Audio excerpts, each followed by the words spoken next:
Welcome to Candlewick Library. I'm Cheryl. Today I'm talking about Jurassic Park, the movie.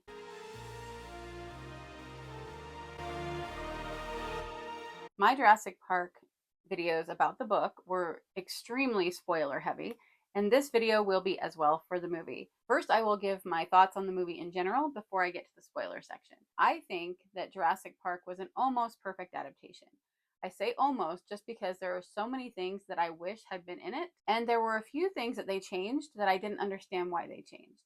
Some things that I'm glad they changed, and then some things that I really wish had been different, which I'll get to in the spoiler part. I started to read this book, Jurassic Park, The Ultimate Visual History.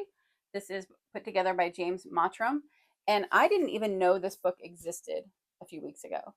But then when I was doing some research online, I saw it and I tried to find it to see what it was all about, but it was really expensive. I put it in a little cart on Amazon where I do that sometimes to see if I can watch the price change because I looked everywhere and Amazon actually already had it at the best price. Everywhere else it was being sold. It was being sold for at least 3 times the amount of the original price, and Amazon was a little over 2 times the original price. So I did try to see if I could find it at a smaller store first, but I couldn't. And then one day I got a notification from Amazon. I went to look at it and I saw that it was on one of those lightning sales and it was like $2 more than the original price. So I hurried and grabbed it. And so I spent just about 30 bucks for it.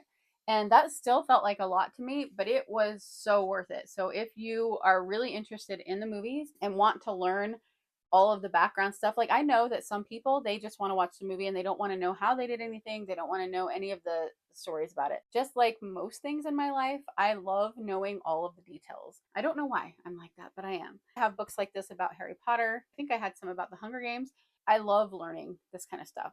And so for me, it was completely worth it for what I got. So what I did is I read through the Jurassic Park section, and then I stopped. So before I rewatched The Lost World, I'll read that section, and then it also has a section on Jurassic Park 3, and then some other stuff. I'm not sure. And then I think there's a second volume that covers more of the later movies. So what is really cool about it is it has foreword by Sam Neill, an introduction by Laura Dern, and an afterword by Jeff Goldblum. I mean, the design is really cool too. It might be hard to see on here, but it's like dinosaur bones on the end papers. So the design of the book is really cool. It has pictures that show the cast, but it also has a lot of the artwork that was the original artwork when they were first designing what they wanted to do with it. So the concept art. There is a lot of that. It even has a picture of Michael Crichton with Steven Spielberg. And then every once in a while there is some kind of insert. So there's more concept art, or there's recreations of things you see in the movie, maps, things like that. So for example, the thing I'm using as a bookmark, this is probably noisy, sorry. I've got some stickers from things in the movie. It had a brochure in it, and it has the map. It's exactly what the brochure would have been like. And there's a little tag that would have been hung in the Jeeps. And then right here, you can see this book by Alan Grant. They made a dust jacket of the book that Alan Grant was supposed to have written. So this says, nationwide bestseller, Dinosaur Detectives, the quest that uncovered the secrets of the extinct dinosaurs. Dr. Alan Grant and Michael Bax, forward by Sir Richard Attenborough. Just kind of funny since he's the one that plays Hammond in the movie. And on the back, it has the blurbs and a picture of Dr. Grant. And this is the book that Tim in the movie is holding when he meets Alan Grant. So for the movie, they did make the book that would have been Alan Grant's book to have him be holding to show how obsessed Tim is with Alan Grant. And then they had the recreation in there. Okay, so now I'm going to be talking about the movie completely. I'm going to be spoiling it. If you have not seen the movie or read the books, you might not want to watch. I went into this wondering why they had changed a few things in the book. Why did they make Lex older in the movies? Why are some of the dinosaurs different? Why did they make the Dilophosaurs smaller? Things like that. And reading the behind the scenes for this book actually answered almost all of those questions. And so these are some of the things that I found out from that book. I found out that all of the characters in Jurassic Park are loosely based on real people. And in fact, Dr. Alan Grant was based on Jack Horner, who was the curator of paleontology at the Museum of the Rockies and a teacher at Montana State University in Bozeman. He uncovered the remains of a hadrosaur family in Montana in 1978, and wrote a book about it and everything. So that was kind of cool. And then also find out that they brought in that paleontologist as one of their consultants for the movie. I also found out that Michael Crichton and Steven Spielberg were friends. They'd been friends for a long time. They've worked together before, and they would get together for lunches. And Spielberg asked Crichton, "What are you working on right now?" And Michael Crichton said, "I don't tell anybody what I'm working on until I'm done with it." And he said, "Oh, come on, just give me a hint." And he said, "Okay, but I'm not going to tell you anything, but it has to do with dinosaurs and DNA." And Steven Spielberg jumped up and said, "I want it. I want to direct this." So he committed himself to being the director on this movie before the book was even finished. So this wasn't a situation where the book came out and was a success and then they hitched their wagon to it. However, when the book was released, Michael Crichton did say to him, I have to have this open for other people to bid, but I will give it to you even if you're lower than some of the other people, if it's only by a certain amount. But he didn't end up having to do that favor for Spielberg because he did end up having the highest bid anyway. I found out that they pared down the dinosaurs from 15 species to 6, partly for narrative concern, but also financial. That was a lot of the decisions in the movie came down to money because they did have a big budget for it, but not as big as you would expect. And Michael Crichton actually wrote the first screenplay, but then he didn't want to keep writing a screenplay and working on it. He said, "I have to write my next book. So here's my screenplay version of it," which was extremely close to the book. "And you do with it what you want. You can change anything." He had so much trust in Steven Spielberg to find a screenwriter that would keep the heart of the story. So the original person that they brought in, her name was, I think it's Scotch Mormo. I think that was her name. She took Malcolm out of the story and combined Malcolm and Grant's characters. And she did a lot of other changes as well. But Steven Spielberg read the draft and did not like it. And when I was reading the things that she had changed, I was like, "No, this is horrible. This would not have been a good movie." But Spielberg didn't like it either. He said, "I've read it twice and I think it's a miss." So she was fired, and she said that she took it well. And he brought in David Cope. I don't know if that's how you say his name. And he read the book 4 times before writing and avoided the other 2 screenplays so that he wasn't bringing anything else into it. I do think that it would have been good to read Michael Crichton's personally, but he avoided them. And at first, he cut out Ian Malcolm as well. He said it did not seem possible to have that guy be an interesting and engaging movie character. That shocked me because I love Ian Malcolm so much on page that I didn't understand how they couldn't see how he would be an interesting character. He didn't. And obviously, the writer before him didn't either. Steven Spielberg, though, wasn't completely sold on not having Malcolm in the story. And so they had some people read for him. And when Jeff Goldblum read for Ian Malcolm, he was so compelling that that is what made them decide to have him in it. And so David went back and rewrote the screenplay with Ian Malcolm in it, with Jeff Goldblum in mind. They also make Ellie and Alan Grant a couple. I'm not completely sure why they did that. I think that they just wanted you to feel more involved in their relationship as opposed to a teacher and student, to have it be a couple so that you really felt their separation from each other and then their reunion at the end. I feel like that must have been it. And then they also made Grant not like kids in the movie. And when I was first reading the book, I thought, why did they do that? Why did they make him not like kids? Because that is such a huge part of him in the book. He loves kids. He's the one that immediately goes and tries to make the kids comfortable. He's so good with kids. But their reason for it made so much sense. They said that they felt like Alan Grant had this physical arc in the book, but that he didn't have very much of an emotional arc, and they wanted him to have an emotional arc.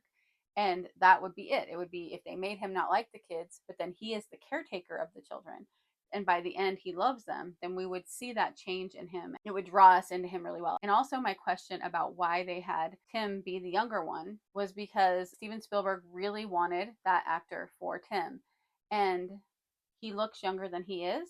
And so they knew that if they had him be the older one, it wouldn't seem as realistic, for one thing, but also that Lex would have to be even younger to look younger than him.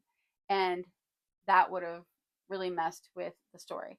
So they decided to make him be the younger sibling, made Lex the older sibling, and then they also gave her the computer knowledge because that would make more sense with somebody her age than with the little boy. And then as far as the Dilophosaurs being smaller, they said it was to make them stand out from the raptors, which makes sense too. So I think that all of their changes that they talked about did make sense. So watching the movie again was so much fun, and it's interesting to do it right after reading the book because there's so much in the book about not having weapons because Hammond does not want these animals to be harmed. And yet, at the beginning of the movie, it starts with Muldoon and a bunch of workers with one of the raptors coming in, and then of course it is attacking the man. And we know that part happened in the book, that the man got mauled by a dinosaur. We didn't know it was a raptor, but we assumed, I think. And he says, shoot her. I mean, maybe they were tranquilizer guns. They looked like real guns. What they don't show is they don't show them go to Costa Rica and go to the doctor there and do all of that. They just show the attack, and then it immediately goes to Gennaro showing up at the amber mine and talking to the guy that is digging up the amber. And they have the insects inside the amber only are mosquitoes. Then we are introduced to Grant and Sattler at the dig. We also have the kid ask about whether the raptors, saying the raptors don't look dangerous, and then Grant scaring him with the claw. In the movie, they really did make him a kid. So not college age, like I assume the kid was in the book, but make him a real kid. And I think that was for the big impact of a little kid being talked to about this. And it also shows Grant not having as much tact when talking to a child. And then it's Hammond that comes to visit them instead of the lawyer. And I think they did a really good job showing his lack of respect and thinking about other people and other things in that entrance, because they have him come in the helicopter and it's just blowing everything everywhere, messing with everything. And he didn't stop to think that would happen and maybe, land a little bit further away or come in a car or something. And then we also see the Dodgson and Nedry meeting, and it's in Costa Rica, not in the airport. And we also know immediately who the bad guy is. I thought it was really funny when he of course tells them, okay, you can come to this dig, we will pay for a few years or whatever. It wasn't the same amount that he was promising them in the book, but he says he'll fund their dig. And of course, that's a huge deal. So they do go with him. And when they go and they meet Malcolm, and Hammond says he's suffering from a deplorable excess of personality, I love that because I think that sounds like it's supposed to be an insult, but really it's a compliment in a lot of ways. Where Jeff Goldblum is concerned, I think that he comes across that way all of the time in almost every movie I've ever seen him in. And then I met him a few years ago, and he comes across that way in person too. And in him, it is so charming. So definitely not an insult when it's about him. They get there on the helicopter, they get in those Jeeps, and I have to tell you, when I first saw this movie, this was summer of 1993, I was 16 years old, and I wanted that Jeep so badly because my dream car at that time of my life was either an electric blue convertible Mazda Miata or a Jeep Wrangler. And the one I really liked was the Wrangler Sahara edition that was like the green and brown. And so when I saw the Jeeps in this with the way that they were decked out, I wanted one so bad. And just I think it was just last year, I was out shopping and there was one of those, it was a Jeep like that in the parking lot. It looked exactly like them. I was so jealous. I really wanted to find out where this person got this, if they were somebody super rich and did it custom, or if you could buy them somewhere. I don't know, but I loved those Jeeps. And they take them on the tour, but it's very different from the book tour. But I actually think that the changes they did here were awesome. How they made it more like a real amusement park tour, where it was kind of a ride, as he says, where they're sitting there and they have the Mr. DNA talking and the thing moves to take them through to show them the different rooms. I loved that. I thought that was such a good idea. We do find out that there is a storm coming, but that they are going to be sending people off the island. So right away, we know that there are not going to be as many deaths because there's not going to be as many characters. There's not going to be all of the peripheral workers on the island during all of the action. They will mostly be taken off the island. Steven Spielberg did say that he wanted a smaller death count in the movie. So I think that that's one of the reasons they chose to do that. Plus, also just not having us have to have as many characters. We do experience the hatching of a baby raptor, but they don't have the little baby raptor that they play with. I think they switched that out for it so that you could see that, and then it would immediately show a connection to Grant's work with how they were just digging up a raptor. We've already seen how vicious and heard how vicious and dangerous they are, and now we get to see one. And then when they take them out to the paddock to see the raptors, we get to see that again when they lower the cow in. I always wondered why, if they were so smart, they would feed them that way, because it seems like they would have jumped onto the netting as it was being pulled back up. So that's still a plot hole for me because I still thought that this time. Muldoon comes in to tell us that they should all be destroyed, and we learn that they are lethal, fast, they're great jumpers, and that they are extremely intelligent. Hammond keeps saying throughout the movie, we spared no expense, we spared no expense, which is something in the book as well. So now we've got all the main characters here. As you're reading the book, you get the descriptions that I did talk about in those videos. And we can see that they are different than the characters in some ways. Ian Malcolm's not balding. Alan Grant doesn't have a beard. He's not as old. But I think that they got the perfect cast. Like, I can't think of anyone in that movie that I think was miscast. So you can let me know if you think anybody was, but I think they did perfectly on all of them. After their tour, they have the dinner, and there is at the table, Gennaro is talking about the money. And Ian Malcolm says, the lack of humility before nature is being shown here staggers me. And he gives his one of his speeches. They kind of condense a lot of his speeches into just a couple in the movie. So that's where we get a lot of the stuff that comes up later in the book. But we see also that Ellie and Grant have questions too. Hammond says, I bring all of you here, and the only one on my side is the lawyer. And I think that's funny because we know from the book that the lawyer isn't completely on his side either. But in the movie, they do show that change when he sees it because of the dollar signs. Lex and Timmy show up now, and we see that in the movie, they're going to give them a very different relationship with their grandpa than there was in the book. In the movie, he really does care about them. He's still an idiot in a lot of ways, but he does definitely care about his grandchildren. I think he just is in denial a lot, just like he was in the book. One thing that I noticed that because of the book that I had never noticed before, I do not know because I usually notice details. I do not have any idea how this escaped my notice. Tim is dressed just like Alan Grant. He has like he has a t-shirt on, but he has a denim shirt over it and the little khaki shorts instead of pants, and he has a handkerchief around his neck just like Alan Grant does. And then he's got the book under his arm.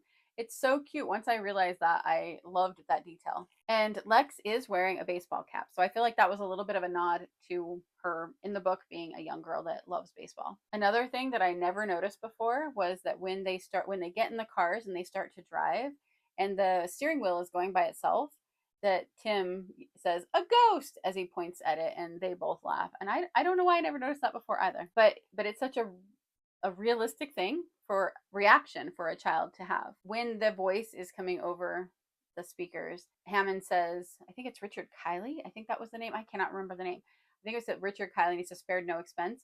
And the voice really is that actor, and that is the actor, that is the person that they said in the book as well. Another difference in the movie is that in the book, they do see dinosaurs along the way, but in the movie, they don't see anything. We also get this interesting line from Hammond where he says, I don't blame people for their mistakes, but I do ask that they pay for them. When he said that, I just thought, yeah, unless it's you. They definitely made Hammond better in the movies, although I still don't like him. Malcolm is really getting on his nerves. He says, you do plan to eventually have dinosaurs on this tour.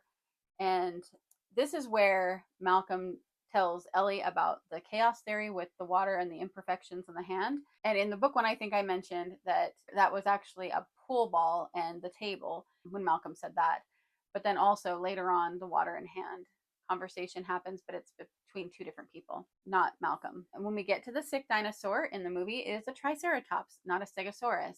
And I'm not 100% sure why they changed that, but I feel like it had something to do with it being Spielberg's favorite dinosaur or something, but I cannot remember if there was a real reason for that. They don't show them figure out what's wrong with it. Ellie goes over and talks with Harding and says interesting, she decides to stay, but it never shows the resolution of what actually was going on with the Triceratops. When Grant is laying on the belly of the Triceratops as it's breathing up and down, they said that Steven Spielberg had him do that because Spielberg really loved the way it looked, and he thought that that would bring attention to it. So I thought that was interesting. But I also thought as I was watching it that the way they reacted to the dinosaurs when they saw them at the beginning, and then at that part when he is just so happy, Ellie's got tears in her eyes. He's, saying it's the most beautiful thing he's ever seen. At that point, we all probably would be in that situation where we are, for a second, forgetting all the things that could go wrong. We are just so in awe and wonder of this amazing thing that's happened and something that we loved brought to life.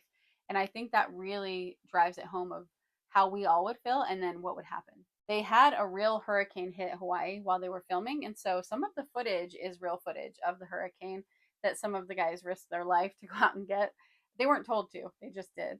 And they ended up having to take production off island, and there was a lot to that. You can read the book and find out more about it, but there was so much to it because there was a very destructive hurricane. When they get attacked by the T-Rex, of course, we know in the book there was the little one first and then the big one. In the movie, they only show the big one. But they also have Gennaro run to the bathroom and then, of course, get eaten by the T-Rex. I feel like this is one of the only things that I feel bad about with a character change in the movie. And that is because they combined Ed Regis and Gennaro. And that makes sense to me because Ed Regis really was kind of a grumpy guy and he didn't really stand out too much to me in the book. But Gennaro actually was a pretty good guy in the book. And he was more heroic. He volunteered to go out with Muldoon to track down the T-Rex. He volunteered to go to the maintenance shed. He volunteered to go with Ellie and Alan to find the raptor's nest. I think that they did him a little dirty in the movie by making him the person that ran out on the children. So I do still feel a little bit sad about that. That was probably the only character that was changed that made me a little bit sad because he just didn't deserve that. He didn't deserve to be the guy that abandoned the children and got eaten on the toilet. So while this is all happening, that T-Rex is amazing. My youngest daughter was in the room with me when I was watching, and I was like, look at this, Maddie. This was 1993. And this is not all computer generated. Some of it is, and some of it is a model, and some of the dinosaurs are puppets. Like they did so many different things to bring these dinosaurs to life. And so I was talking to her about it. Like in 1993, when we went and saw this at the theater, we'd never seen anything like this before. And I can still watch it and just be amazed at how real this dinosaur looks. And so that part I still blows me away. And after this, of course, they're starting to figure out what's going on. And Hammond asks Muldoon to take the Jeep to go get his grandkids. Ellie volunteers to go with him. So that's changed too, but I think that made sense. We do get Nedry's death. It's not as gruesome as in the book. And most of this part goes pretty close to the book with just a few things that are different, like Grant finding Tim in the tree instead of Tim later finding Alan Grant. And then they don't have Gennaro gets eaten right away. He doesn't go down the road and get eaten by a small T-Rex. And then they left out the part of sleeping in the shed with the little dinosaur, and they just had them in the tree and had the brachiosaurs instead. When they're asleep in the tree, Alan Grant throws down his raptor claw. And this is something that we saw him have. It had so much importance to him at the beginning, and we see him carrying it through the movie until this point. I felt like that was definitely a very symbolic thing because it just didn't hold the same importance to him as it did before. We also get Hammond here being a lot more like his book character because he says, well, next time it will be flawless, just like the book Hammond would say. And he's told Ellie the whole story of how his first thing was a flea circus. She says, Hammond, it's still a flea circus. And I don't think that he registers this. Now, in the movie, they do give him the redemption later, but at this point, he doesn't have it yet. Grant finds the nest with eggshells in it with the kids. So instead of at the end of the movie, they do that, but it's only one. And so he knows that they're breeding, and he talks to the kids about the frog DNA at that point. So instead of having it drag out over most of the book. And then they have the Gallimimus stampede instead of hadrosaurs. And then we have to deal with all the power stuff, same as in the book. But when Arnold goes and obviously is killed, it is Ellie that goes next, not Gennaro and Grant. So the whole story with Grant and the kids, they do leave out a lot of really cool things. I was so sad that they left out the part with the T-Rex at the lake. That does show up in a later movie. I was so excited that it finally did, but I wish it would have been in the first movie. They leave out the aviary. They leave out the waterfall scene. They add in Tim getting electrocuted on the fence. That didn't happen in the book. So there is so much that's changed and added and taken away in that whole part. But I understand why, because it would have cost so much money to have also the aviary and also the waterfall and all the different things. It would have cost so much more, and it would have also made the movie so much longer. So I understand why they broke it down to a smaller section and changed some of the things. And I think they did a really good job because even though I missed some of the scenes from the book, I still loved the end result. And then as far as back at the visitor center, to not have the raptors on the roof and the whole scene with Ellie jumping off the roof and all of those different things. Again, those were things that I thought, oh, those would have been so cool. But then instead they gave Ellie the going in to get the power on instead of jumping off the roof. I think that in a lot of ways, they had you have the feel of that scene in the book without having to have all of it. So the one thing that broke my heart that I still to this day, I wish they had not done is kill Muldoon. Muldoon does not die in the books, and it makes me so mad that they killed him in the movies. I do not understand why they did that. It doesn't say anything in the book about why they made that choice. At least I don't remember it saying anything. That is one that still I wish they wouldn't have done. If I could change anything about the movie, that is the one thing I would change. I would have had Muldoon live. By the end of the movie, they have Hammond run out to the Jeep. Grant says, I'm not going to endorse this park. And Hammond says, so have I. It shows that he has come to a place where he doesn't believe in this park anymore. He's not going to try to do it again. All the things that aren't true about Hammond have come to pass. And I think that because they chose to have Hammond live, they did say that they wanted to show Hammond going through that and changing his mind too. And that's why they had him live. But having him live and having Wu live as well, I think is why they felt like they had to kill somebody else off. And I would rather have had Hammond and Wu die like they did in the books, especially Hammond, because it's all his fault. I mean, it's all his and Nedry's fault, really. I would have rather had him die than have Muldoon die. So I would love to know if you are the same way, or if you are fine with Muldoon dying and are glad that Hammond lived. But that was, to me, the saddest death is Muldoon. I feel like they also make Arnold a lot more likable in the movie. I love Samuel Jackson playing him, and I like the character a lot more. And I think that was a good choice because I felt like that in the books there wasn't as much to Arnold. I just didn't feel like I got to know him as well. And I felt like in the movie they made Arnold more interesting as well, so that I felt more sad when he died. Overall, I would say after reading the book and watching the movie back to back, again, just like I said at the beginning, I think it is an almost perfect adaptation. The only thing I would change is Muldoon being alive and Hammond having more of a consequence. And I would love to have had some of those cool scenes that they left out. But overall, I think they did such a good job. It was amazing what they created at that time period. And I still feel the magic and awe when I watch it that I felt in the summer of 1993. So that tells me something. I also felt like watching it this time, knowing that with the Raptors, sometimes it was the puppet, and sometimes it was CGI, and sometimes it was somebody in a suit. I couldn't tell the difference. I could never tell the difference when I was watching it of which thing it was. Same with the T-Rex. And the only one flaw that my husband pointed out to me while we were watching was he showed me that when the Raptors are about to come into the kitchen, you see a hand, a human hand touch the Raptor. And so they obviously forgot to edit that out. And that was funny because I'd never noticed that before either. I feel like everything in the way it looks, in the cast, in the music, I love the music. And so I just think that Steven Spielberg took this, to me, what is one of the best books ever from Michael Crichton, and made it into one of the best movies ever. So I am definitely a huge fan. I would give it 5 stars, just like the book. I just love it, and I know that I'm going to continue watching it and appreciating it. One thing that's a total side weird thing, probably, is that one thing that made me really happy when I saw it the first time is that I don't know if any of you have ever seen Hunt for Red October, but if you've seen Hunt for Red October, Sam Neill's character in it I'm going to spoil it if I say it. Anyway, he dreams of going to Montana. I'll just say that much. And so when Jurassic Park started and they were in Montana, it made me really excited. And it's so stupid because it's totally different characters, but I was really glad that Sam Neill made it to Montana. I would love to hear your thoughts on the movie. If you saw it in 1993, what your thoughts are on the differences and the changes, and who your favorite characters are. Do you think that they did as well with this movie as I did? And if not, let me know why. I would love to hear your thoughts.